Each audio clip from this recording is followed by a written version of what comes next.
Hey everyone, welcome back to my channel. आज एक new FF के साथ आप सबके पास आई हूँ। आई होप ये एफएफ भी आप सबको पसंद आएगा। ये एक मॉडर्न वंक्शन एफएफ है और साथ में ओमेगा वर्स भी है। तो चलिए शुरू करते हैं। एफएफ का नाम है please don't be jealous daddy. शुरुआत में हमें दिखाया जाता है एक अंधेरा, सिर्फ अंधेरा था वहाँ पर और कुछ भी नहीं। कोई रोशनी नहीं था, ना ही कहीं से कुछ दिखाई दे रहा था। इतना अंधेरा। इस अंधेरे के अंदर कोई इंसान बैठा हुआ था। वो अपने घुटनों पर बैठा हुआ था और उसने अपना सर नीचे झुका कर रखा था। कुछ देर बाद उस इंसान ने धीरे धीरे अपने सर को ऊपर उठाया और आसपास देखा। उस इंसान के आंखों में आंसू थे। उस इंसान ने अपने हाथ से अपने आंसुओं को पोंछा और धीरे धीरे से उठकर खड़ा हुआ। उसने अपने आप से कहा, यहाँ से निकलना होगा। यहाँ से निकलो विंग, तुम यहाँ पर नहीं रह सकते, यहाँ से निकलो। ये कहते हुए वो इंसान दौड़ने लगा। वो सामने की तरफ दौड़ रहा था, लेकिन जितना वो आगे दौड़ रहा था उतना ही उसे महसूस हो रहा था कि चीज़ें और भी बदतर हो रहा है। ये अंधेरा जैसे और भी ज़्यादा काला और घना होता जा रहा है। यहाँ से वो कैसे निकलेगा? निकलने का कोई रास्ता उसे मिल ही नहीं रहा है। वो थक चुका है, दौड़ते दौड़ते थक चुका है। उससे अब और नहीं दौड़ा जाएगा। तभी दूर, उससे बहुत दूर थोड़ा सा रोशनी दिखा। एक बार फिर उस इंसान के आंखों में चमक आ गया, जीने का, बचने का, यहाँ से निकलने का। और वो अपने सारी थकावट को दूर ढकेल कर दौड़ने लगा। दौड़ते हुए उस रोशनी की तरफ आगे बढ़ने लगा। जितना वो उस रोशनी की तरफ जा रहा था, वो रोशनी उतना ही बड़ा होते जा रहा था। वो इंसान अब अपने शरीर को छोड़ देता है और उस रोशनी के अंदर समा जाता है। उसे लगा कि वो बाहर आ चुका है, लेकिन ऐसा नहीं था। जैसे ही वो इंसान उस रोशनी से अंदर गया, किसी ने उस इंसान का हाथ पकड़ लिया और अपनी तरफ खींच लिया। वो लड़का जो हाँफ रहा था और दौड़ते हुए रोशनी की तरफ आ रहा था बचने के लिए, अब उसके आंखों में डर था। वो किसी के सीने से लगा हुआ था और डर के मारे उसका चेहरा एकदम पीला पड़ गया था। उस लड़के ने अपने डरे हुए चेहरे को ऊपर उठाया, ये देखने के लिए कि ये इंसान कौन है।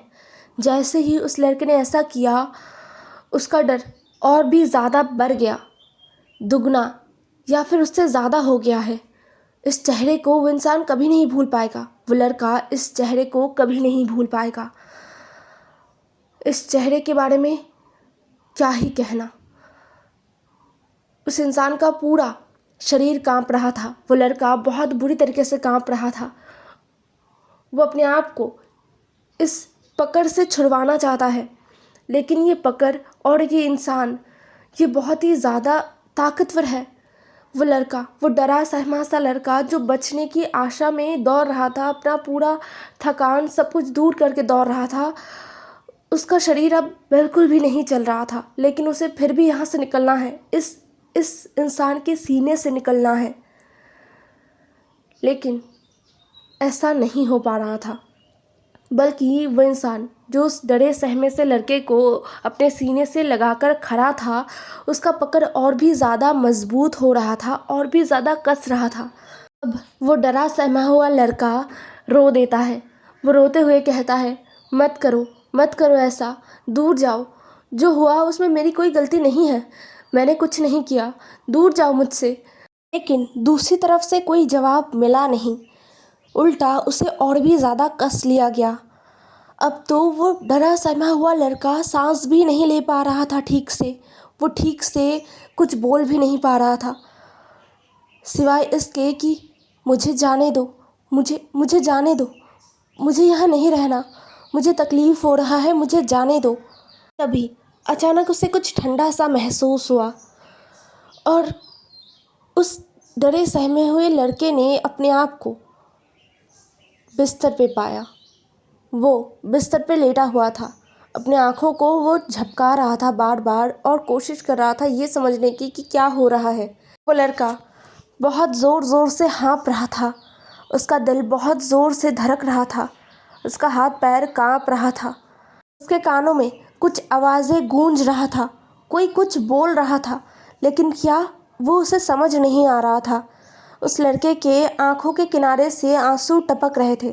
तभी एक बहुत ही वार्म और छोटा सा हाथ आगे आया और उस लड़के के आंसुओं को पोंछते हुए कहा, मम्मा क्या हुआ है? मम्मा आप ठीक तो हो ना मम्मा? मम्मा उठिए ना मम्मा, आप रो क्यों रहे हैं? क्या आपने बैड ड्रीम देखा? मम्मा क्या आपने ड्रीम में ड्रैगन को देखा? वो डरा सहमा सा लड़का अपने सामने इस छोटे से बेबी को देखकर अपने होश में वापस आया। वो समझता है कि क्या चल रहा है। वो अब तक सपना देख रहा था। ये सोचते ही वो धीरे से उठ गया। उसके पास उसका बेबी है।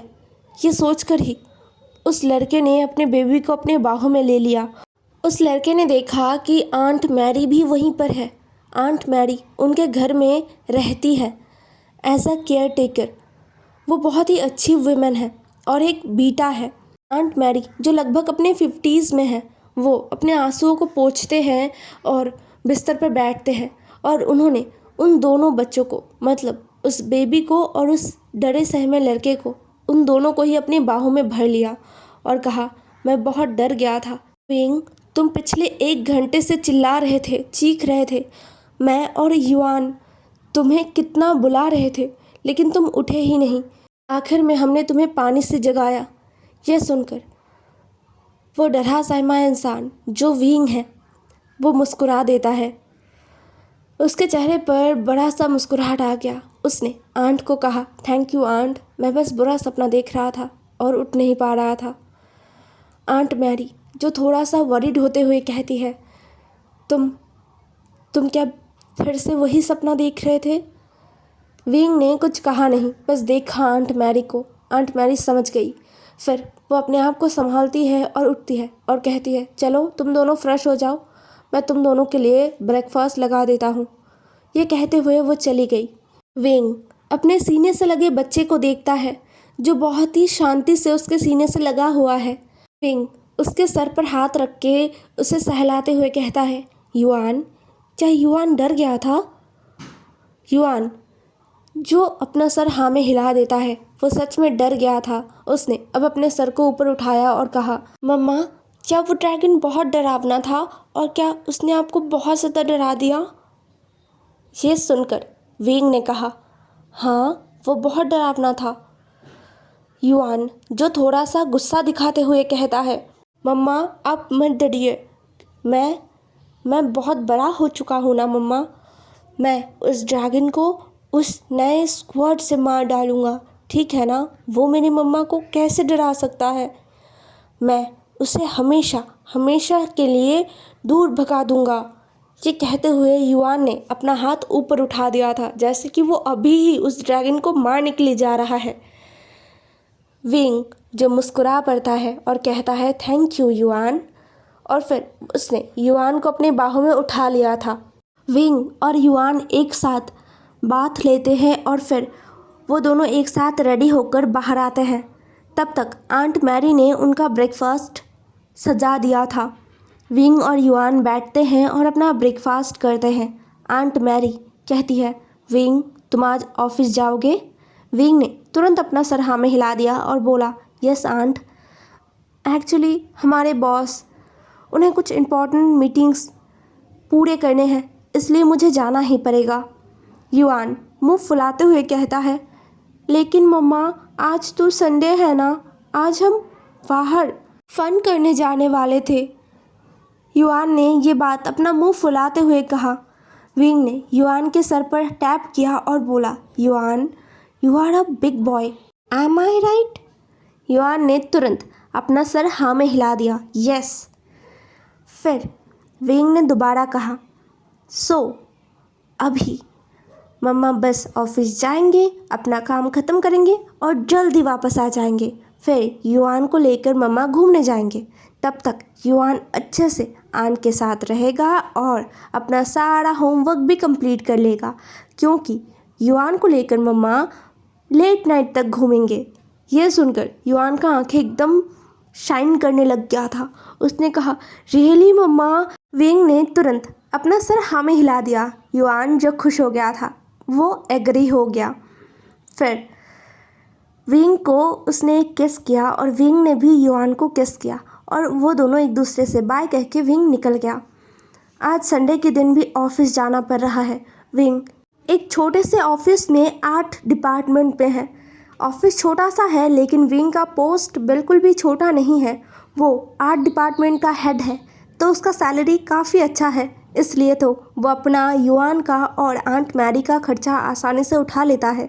विंग ने कैब बुक किया था क्योंकि आज लेट हो गया है, इसलिए वो मेट्रो से नहीं जा सकता, उसमें टाइम लग जाएगा।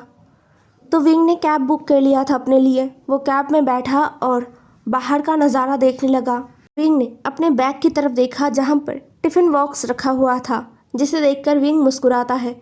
आंट मैरी, ये सच में एक ऐसी वुमेन है जो विंग को बहुत ही ज़्यादा प्यार करते हैं।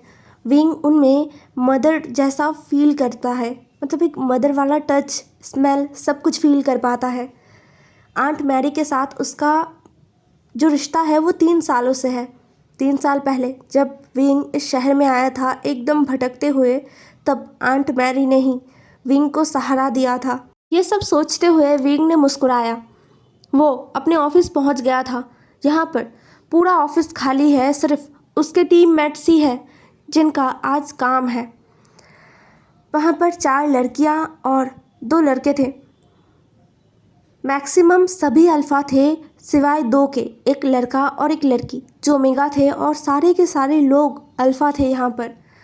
खैर, ये सब बहुत ज़्यादा टैलेंटेड है विंग के हिसाब से। विंग ने उन सब के साथ बात किया और फिर काम समझाया। आज वो यहाँ पर एक स्पेशल डिज़ाइन बनाने के लिए आए हैं जो पिछले 7 महीने का मेहनत है। खैर, यहाँ पर बहुत सुंदर तरीके से सारे लोग अपने अपने डिज़ाइंस को फैला देते हैं। विंग हर एक डिज़ाइन को देख रहा था और बहुत ज़्यादा ही खुश हो रहा था। ये प्रोजेक्ट उन्हें मिलकर रहेगा। ऐसे डिज़ाइंस कोई बना नहीं सकता। चाइना में उनसे ज़्यादा टैलेंटेड और कोई नहीं है। ये सुनकर विंग के टीममेट सब ज़ोर ज़ोर से हंस पड़े। हाँ, उनका ये टीम लीडर कुछ ऐसे ही शब्द हमेशा यूज़ करते हैं। उन्हें पता है ये बस उन्हें एनकरेज करने के लिए है, लेकिन उन सबको बड़ा मज़ा आता है। खैर, विंग ने सबको हंसते हुए देखा तो कहा, अटेंशन, चलो बहुत हो गया हंसी मजाक, अब फाइनल टच करते हैं और फिनिश करते हैं। कल ही ये बिजनेस समिट के लिए जाने वाला है, तो हम अपना बेस्ट करेंगे। सब ने एक साथ कहा, ओके। फिर सब अपना अपना काम करने लगे। लगभग 4 घंटे बाद पूरा मॉडल तैयार हो गया था। ये एक न्यू शॉपिंग मॉल का डेमो था जो बहुत ही सुंदर तरीके से बनाया गया था। यहाँ पर एक बीच में स्विमिंग पूल रखा गया था, बट ये बिल्कुल भी डीप नहीं है। कोई बच्चा भी अगर गिरे तो भी वो डूबेगा नहीं। स्विमिंग पूल के ऊपर एक हैंगिंग झूमर था जो बहुत ही ज़्यादा लग्जरियस दिखा रहा था सारी चीज़ों को। एक झूमर ने पूरे शॉपिंग मॉल का लुक पलट के रख दिया था। वो झूमर भी स्पेशली डिज़ाइन किया हुआ था, वो भी विंग ने किया था। वो रेड और ब्लैक कलर में बना हुआ था, बट ये इतना ज़्यादा शाइनिंग था कि सुबह भी बहुत अच्छी तरीके से इसका शाइन देखा जा सकता है। इसके लिए रात होने का ज़रूरत नहीं पड़ेगा। और ये झूमर सन को रिफ्लेक्ट कर रहा था, तो ये और भी ज़्यादा आई कैचिंग लग रहा है। सारे लोगों ने उस डेमो को देखा और सब एक साथ चिल्ला पड़े, ये इतना ज़्यादा सुंदर बनेगा, कोई एक्सपेक्ट भी नहीं कर पाया था। ये तो जो स्केच बनाया गया था उससे भी 3-4 गुना सुंदर लग रहा है। अगर ऐसा डिट्टो बना दिया गया तो ये वर्ल्ड का सबसे सुंदर शॉपिंग मॉल बनेगा। विंग, जो खुद भी अपने काम को लेकर बहुत ही ज़्यादा खुश है, बहुत ज़्यादा खुश। पिछले 7 महीनों का मेहनत रंग लाया है। सच में 7 महीनों में बहुत ज़्यादा मेहनत किया है, सब ने मिलकर मेहनत किया है। विंग ने सबकी तरफ देखा और कहा, थैंक यू एवरीवन, ये कंप्लीट हो गया है। तभी उनका जो ऑफिस हेड मतलब CEO वो वहाँ पर आए। वो एक ओल्ड मैन थे वो लगभग अपने 60 पर थे, लेकिन उनका चेहरा बहुत ही ज़्यादा ग्लोइंग था। वो बहुत ही हंसी खुशी रहने वाले एक इंसान थे। उन्होंने जब प्रोजेक्ट को देखा तो उनका आंखें चमक रहा था। उन्होंने विंग को कहा, my boy, I don't deserve you. यह सुनकर विंग ने कहा, no sir, you are really amazing person and a good person. जब मुझे किसी ने भी भरोसा नहीं किया था तब आपने भरोसा किया था मुझ पर, तो मैं इतना तो कर ही सकता हूँ आपके लिए, बल्कि इससे मैं ज़्यादा करूँगा फ्यूचर में। यह सुनकर वो इंसान मुस्कुराते हैं और विंग को साइड हक करते हैं। वो एक अल्फ़ा है, बट उनसे ना विंग को बहुत ही अच्छा एक पॉजिटिव वाइब आता है, बहुत अच्छा वाला। फिर उन्होंने कहा, ओके, तो आज लंच बाहर करें। यह सुनकर सब चिल्ला पड़े थे, लेकिन विंग ने मना कर दिया। विंग कहता है, I am really sorry, actually yuan, मैंने उसे प्रॉमिस किया था कि मैं आज उसे लेकर घूमने जाऊंगा, बट यहाँ पर आना पड़ा। वो पहले ही नाराज़ है, तो मुझे अभी निकलना होगा। Guys please carry on. ये सुनकर साहब ने कहा, ओ ये तो बहुत बुरी बात है, प्लीज़ विंग चलो हमारे साथ, तुम हमारे कैप्टन हो, चलो सब एक साथ थोड़ा सा लंच कर लेंगे। मतलब युआन इतना वेट कर रहा है तो वो थोड़ी देर और वेट कर सकता है, बट विंग नहीं माना। विंग ने कहा कि तुम सब जाओ और जाके एंजॉय करो, मैं तुम सबके साथ ज्वाइन करूँगा जब ये प्रोजेक्ट सक्सेसफुल हो जाएगा। जब हमें इस प्रोजेक्ट का सक्सेस मिलेगा तब हम एक अच्छा और ग्रैंड पार्टी करेंगे। ये सुनकर उनका जो CEO है वो भी अपना सर हाँ में हिला देते हैं और कहते हैं, ओके, तो फिर यही तय रहा, इस प्रोजेक्ट के सक्सेस पार्टी हम बहुत ग्रैंड तरीके से करेंगे। सब ने एक साथ एग्री करते हुए चिल्लाया और फिर विंग सबको बाय कहते हुए चला आया और सब वहाँ से लंच करने के लिए निकल गए थे। आज जल्दी काम हो गया है। विंग को लगा था 4 से 5 घंटा लग जाएगा, लेकिन लगभग 3 से 3.5 घंटे में सब कुछ कंप्लीट हो गया था। असलियत में सब कुछ कंप्लीट ही था, बट फिर भी लास्ट मिनट सब कुछ एक बार फिर से चेक करना तो बनता है, लास्ट फिनिशिंग टच तो बनता है। हर एक आर्टिस्ट यही तो करते हैं, वो अपने पीस को तब तक हर एक बारीकी को देखते रहते हैं जब तक वो सोल्ड आउट नहीं होता है, या फिर जब तक वो अपने जिस मकसद से उसे बना रहे हैं वो कंप्लीट ना हो जाए, तब तक वो अपने पीस को हर तरीके से बेहतर करने की कोशिश करते हैं। किंग घर वापस आया और आते ही युआन खुश हो गया क्योंकि उसका मम्मा जल्दी आ गया है। युआन ने कहा, मम्मा आप जल्दी वापस आ गए। विंग ने कहा, यस, तो चलो हम सब पहले लंच करेंगे और फिर निकलेंगे, क्योंकि अभी लंच टाइम हो चुका है। युआन ने अपना सर हाँ में हिलाया। विंग को लंच पैक कर दिया गया था, लेकिन वो लंच टाइम से पहले ही आ गया है, इसलिए वो लंच अभी घर पे सबके साथ करता है। मतलब वो, युआन और मैरी आंटी, आंट मैरी जो जाना नहीं चाहते थे, लेकिन विंग ने आंट मैरी को भी साथ लिया। वो तीनों तैयार होके निकल पड़े थे घूमने के लिए। आज वो यहाँ पास ही में एक पार्क न्यू ओपन हुआ है, वहाँ पर जाएंगे, घूमेंगे और फिर थोड़ा सा आसपास भी घूमेंगे, मॉल जाएंगे और शॉपिंग भी करेंगे, फिर डिनर करके घर वापस आएंगे। ये उनका प्लान है। विंग युआन का हाथ पकड़ के उसे ले जा रहा था। आंट मैरी उनके साथ साथ चल रही थी। वो आसपास देख रही थी। यहाँ पर वेदर बहुत अच्छा हो रहा है। कुछ ही दिनों में स्नोफॉल शुरू होगा। जापान में स्नोफॉल बहुत ज़्यादा होता है। हाँ, यहाँ का वेदर कुछ ज़्यादा ही अच्छा हो रहा है अभी। आंट मैरी ने सोचा कि कुछ ज़्यादा ही उन्हें शॉपिंग कर लेना चाहिए। स्नोफॉल के लिए तैयार रहना है, क्योंकि जब स्नोफॉल शुरू हो जाएगा तब कई बार 1-2 हफ्ते के लिए भी घर से बाहर निकालना मुश्किल हो जाता है। बड़े लोग तो काम के लिए निकल जाते हैं, लेकिन बच्चों के लिए थोड़ा सा मुश्किल होता है। और युआन वो बहुत ज़्यादा ही सेंसिटिव है। स्नो उसे बहुत पसंद है, बट वो ज़्यादा स्नो में खेल नहीं सकता। अगर खेलेगा तो उसे तबीयत बहुत बुरी तरीके से ख़राब हो जाता है। इसीलिए जब स्नोफॉल होता है तो युआन वो बस बाहर निकालने का बहाना ढूंढता रहता है। इसीलिए आंट मैरी हर एक चीज़ जो युआन के लिए ज़रूरी है वो स्नो के पहले ही खरीदना चाहते हैं, जिससे युआन कम से कम बाहर निकले घर से। आंट मैरी अपने दिमाग में ये सब सोचते हुए चल रही थी और अपने सामने बाप बेटे को देख रहे थे, जिन्हें कोई परेशानी नहीं थी, कोई टेंशन नहीं था। वो दोनों तो मस्त घूम रहे थे। फिर युआन, विंग और आंट मैरी एक साथ पार्क जाते हैं। पार्क में बहुत सारे नए झूले थे जिनमें युआन चढ़ रहा था, खेल रहा था। वो 3 साल का बेबी है तो उसे पार्क बहुत ही ज़्यादा पसंद है।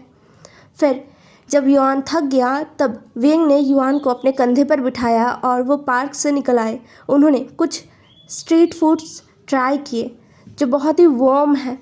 कुछ नॉर्मल राइस केक ट्राई किया और फिर कुछ कैंडीज़ भी। फिर वो सब चले गए मॉल में जाने के बाद वहाँ पर उन्होंने अच्छा एक सीट देखा और वहीं पर बैठ गए।